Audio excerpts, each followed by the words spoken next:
Ako po si Helen Panis, 1993-1994 I'm in Hong Kong. As a domestic helper, so ngayon mga 22 years na ako dito nagtatrabaho bilang isang OFW. Ang hirap talaga kasi bago ka makauwi, tapusin mo muna talaga yung kontrata.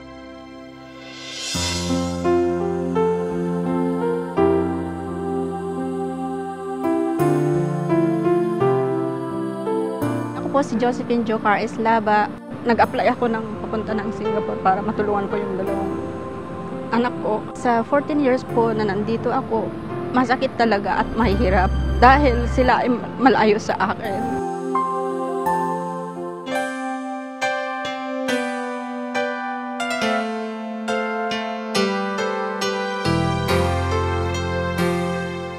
Ako po si Vernalice Degamo Espina. 7 years na ang OFW sa South Korea. Ang kalaban mo talaga is homesick. Bang parang nagkakasakit ka lagi, pero ang sa akin, nilalakasan ko yung loob ko through prayers. Pero yung mga susunod-sunod na mga taon, medyo hindi na maganda kasi hindi ko na nakakausap yung mga anak ko.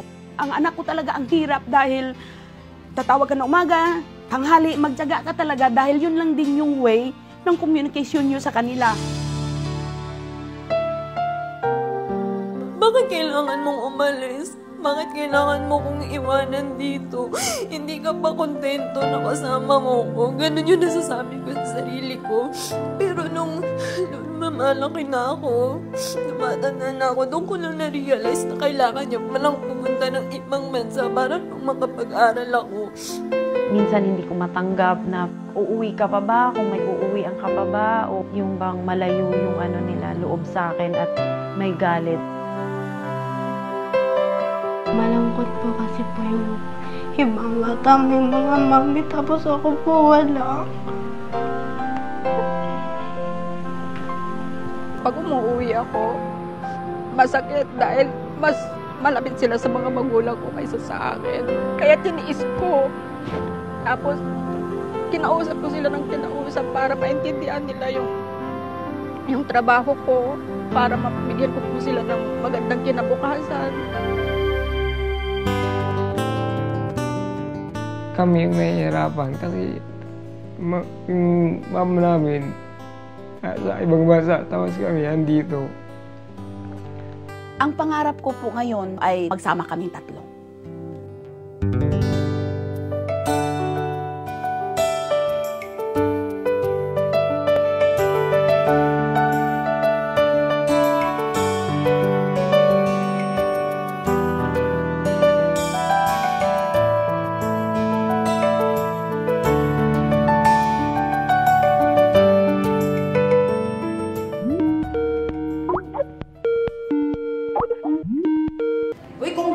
Teka lang, congrats. Meron kasi kami tinatawag na Uno Magazine. Hindi ko nadala nung nagkita tayo. Pero, nag-feature kami ngayon ng mga OFW.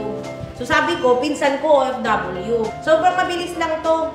Tatanong niya lang. Basta, actually, hindi ko nga alam Basta sabi lang mag-feature. So, sandali.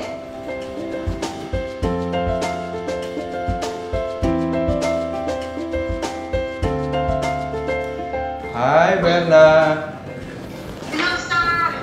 Nabalitaan ko kay Suzette na originally talagang plano mo talaga umuwi dito, no? Oo, di ba? Kaya nga lang nagkaroon tayo ng promo ng upgrade. And then, mas priority mo yung business natin para sa long-term na plano para sa pamilya mo. Tama? Oo. Pero alam mo ba, may good news ako sa iyo. Ngayon, sasagutin namin yung pagpunta mo rito para makita mo yung dalawang anak mo, si Ading at saka si Glenn. Thank you po. Thank you po, sir.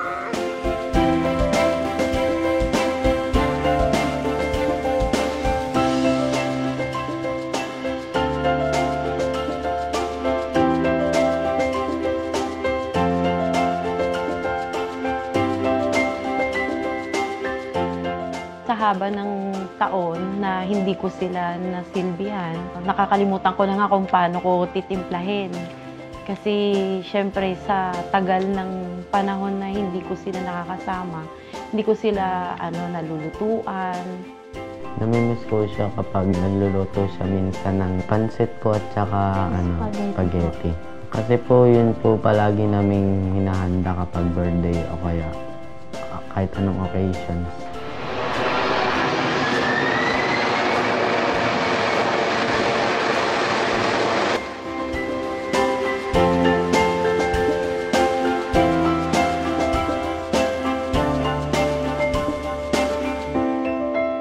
Punta ko ng Bacolod, nag-aabang doon yung aking anak.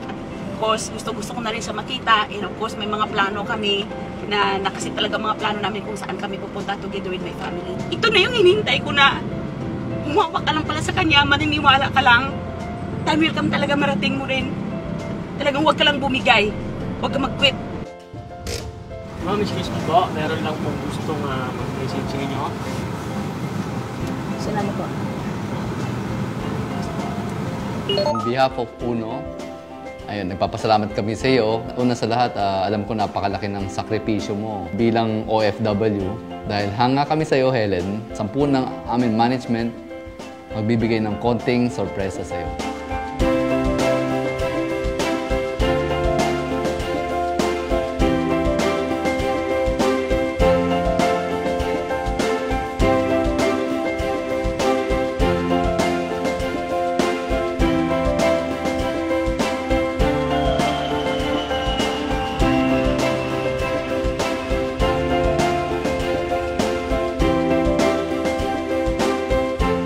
Lagi nilang tinatanong pagkausap ko sila na, Ma, kailan kami pupunta dyan? Sabi ko, siyempre hindi ko masagot-sagot. Tsaka na lang pag uwi ko, ganito.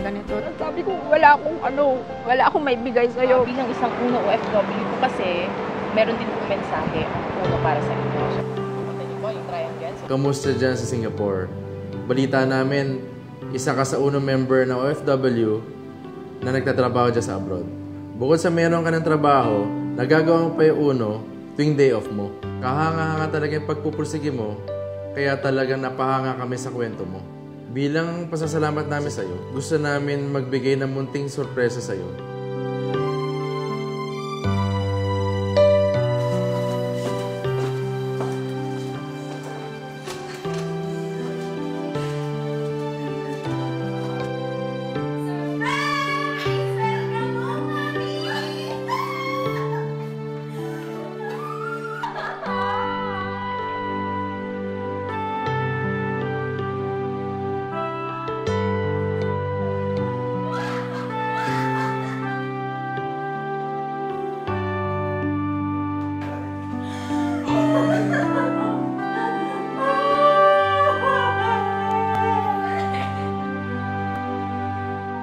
Gusto namin magbigay ng munting sorpresa sa'yo.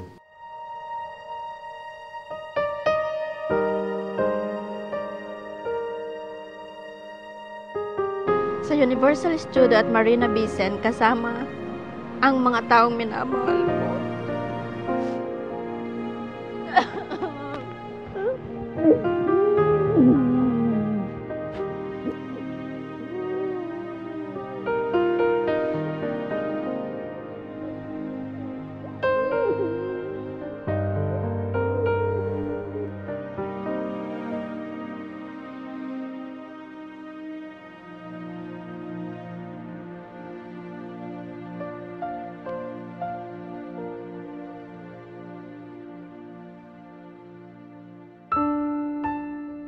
Parang nagsisilbi ako sa ibang tao para din sa kanila. Yun. Na-excite ako kasi nakinakabahan.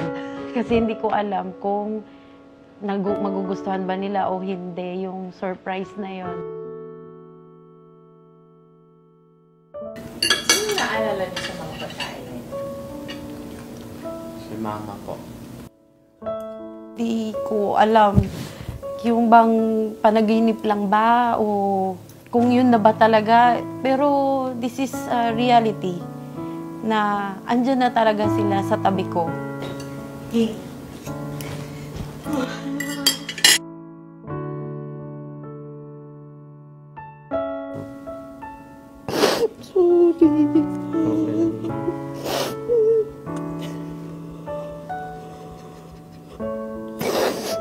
Sa graduation mo, ha?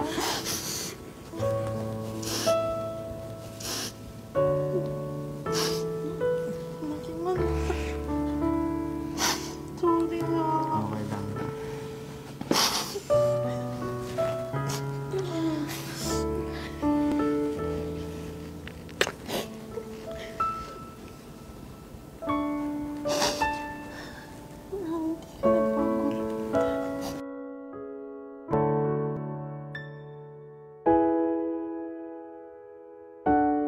Masasabi ko lang po sa dalawa kong anak, sa kay Mark, kay Andrea, totally fulfilled my dream dahil sa ngayon, ito na po yung hinihingi nila na magkasama kami. Ito po yung pinaka-moment namin na nagsama po kami. At saka yung pinaka-moment ko talaga na masasabi ko lang na we are very thankful, of course, sa Panginoon, and secondly, sa mga BOD na nag-create ng UNO talaga na sa ngayon, dahil diyan, nakasama ko po yung mga anak ko sa ngayon.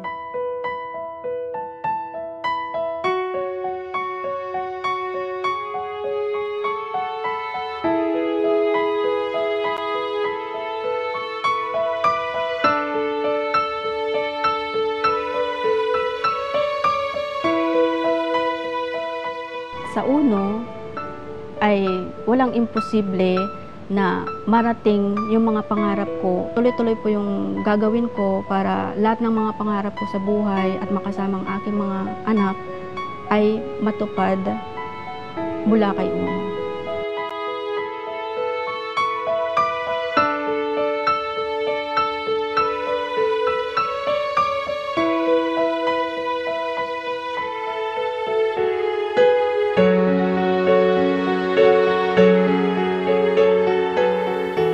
UNO, makikita nila din sa amin na mas malaki ang tulong ni UNO kaysa yung magtrabaho kami sa malayo na mayroong time freedom, tapos kasama ang pamilya, mga anak mo na marami kang namimiss. Sana mga ka-OFW, umpisahan na natin si UNO kasi wala nang katapat kay UNO kundi ang pagbabagong buhay natin sa Pilipinas.